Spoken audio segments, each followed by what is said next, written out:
John, all but one of the games in this series have been decided by one goal. What makes these two teams so competitively close? They're two good teams. Yeah. On paper, though, that you would guess with their pedigree, they got a lot more veteran I don't players. look at paper. I look at tape. Yeah. Right, that's what I'm saying, though. Yeah. Because on paper they look one way, but on the ice they're completely different. Is there a factor there that allows them to be as What do you competitive? mean? On paper they look one way, and then on the ice they're different. I don't know what you're saying. On paper they would look like the Capitals would have an edge because of playoff experience, because of experienced players. Oh, on shit. The ice, it's just completely throw that out different. the window. Right, that's throw what that I'm out the saying. window. Yeah. Both teams are playing. We don't talk about how young we are. We're a team that has gone through a pretty good process here, and we're just playing. And I'm sure they're doing the same thing. It's teams that make the playoffs. It's hard to make the playoffs. They're good teams that are in the playoffs, no matter how old, how young, what the standings were. Once playoff starts, it's a whole different game. Second question is, you've had the last change at home. Barry had it at his place. Has last change made a difference at all in these first three games? Nah, I don't think so. I don't think either coach, or I'll speak for myself, I don't get locked into it as far as line against line. I match as far as situation, momentums of games. I know Barry has situations, he wants certain people, but I don't think that's going to be a big determinant as far as where the series goes. Any lineup changes tonight from the night? Okay. And speaking of your lines, have you been happy with the way your forwards have played in this series? I mean, you switched up some things earlier in the series, but are you happy with the way things are looking right now? I didn't switch up things early in the series. Well, you moved up a couple guys, and you've lost Winberg, but are you?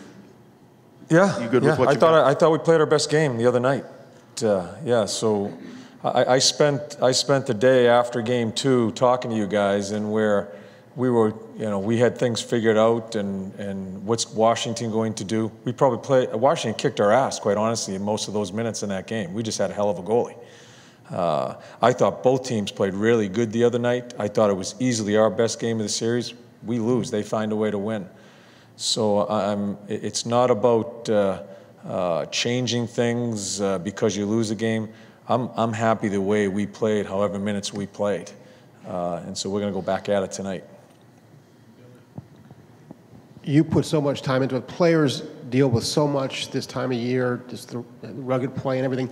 And yet sometimes these games come down to a fluky, balanced luck. How do you deal with the luck aspect of it? You can't control it. The only thing you can control is trying to play the right way as a team. We had 5 posts the other night. There's so many different variables. They have Wilson has an open net the other night in the overtime, misses that chance there. We go down and score a little bit later. There's so many dips and ebbs and flows in the game, so many different ways of winning and losing.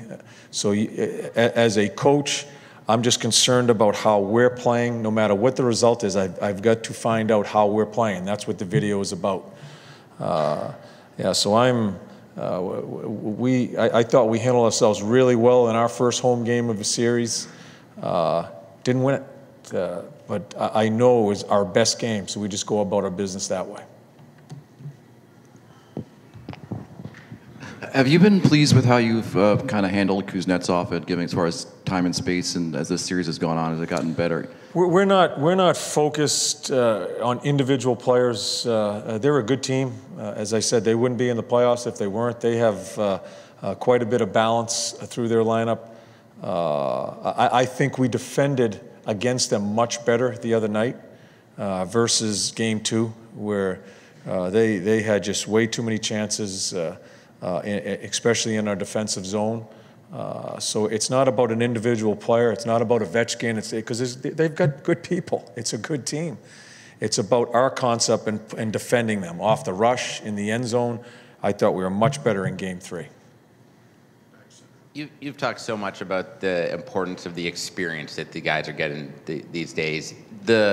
The guys that were on the Calder Cup team from 2016, is there tangible takeaways from that run that they made to this year? Yeah, they go through it's great for our organization for them to go through that run, go through 4 series.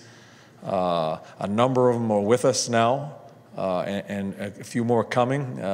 Yeah, it doesn't matter what league you're in. You go through the grind of a 4 rounds of the momentum swings, and they did through that Calder Cup series. They had some different things go on there. They had to change their goalies a couple of times. So yeah, it's that American League is especially in today's game, is that the coaching down there and what goes on down there in developing players is so important to the National Hockey League and the CAP world.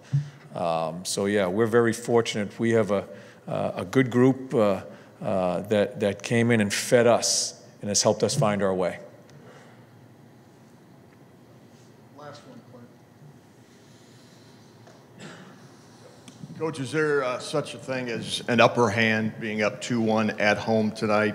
As you said, so much ebb and flow in every series. No, the only upper hand is that we've won 2 and they've only won 1. We're up there, but it's a 7-game series. So we're not doing the math. We're just worried about each and every day, and we're looking at Game 4 tonight and trying to play the right way. Thank you. Okay, thanks.